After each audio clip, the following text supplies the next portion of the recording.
So, with that, Bruno. Thank you. Hi, my name is Bruno Rodríguez.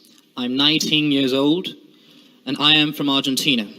I'd like to thank the Secretary General for generating this historic event in order to include the voices of our generation in the process of building paths towards a habitable planet. The climate and ecological crisis is the political crisis of our time. It is the economic crisis of our time, and it is the cultural crisis of our time. The scientific community was very clear. We are facing an existential emergency, and our world leaders have the obligation to make radical change. But change rarely takes place from the top down. It happens when millions of people demand change. I speak on behalf of the organized Youth for Climate Students movement of Argentina.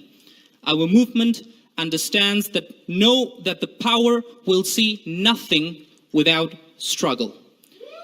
And that is why we decided to fight in the streets alongside the working class people of our country and marginalized communities by organizing massive strikes in front of the National Congress in order to stop the criminal behavior of big contaminant corporations and to put an end to the indifference of politicians. The diverse experiences of other countries are something we all need to learn from. And there are different contexts as well as different demands.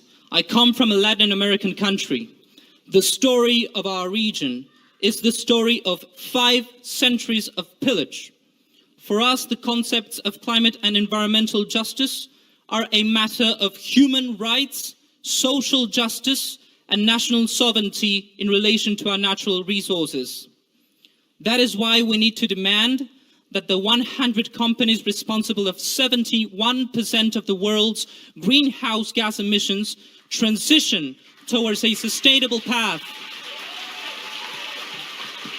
We can make this happen by standing together and saying enough is enough. We don't want fossil fuels anymore. Young climate activists all around the world are building a new collective consciousness. There are no frontiers to fight for structural change. Many times we hear that our generation is going to be the one in charge of dealing with the problems that current leaders have created. We will not wait passively to become that future. The time is now for us to be leaders, and that is why we are here, to lead. My message to the Secretary General is simple. Let's stop demanding world leaders to listen to science, and let's start demanding them to act on science. Thank you very much.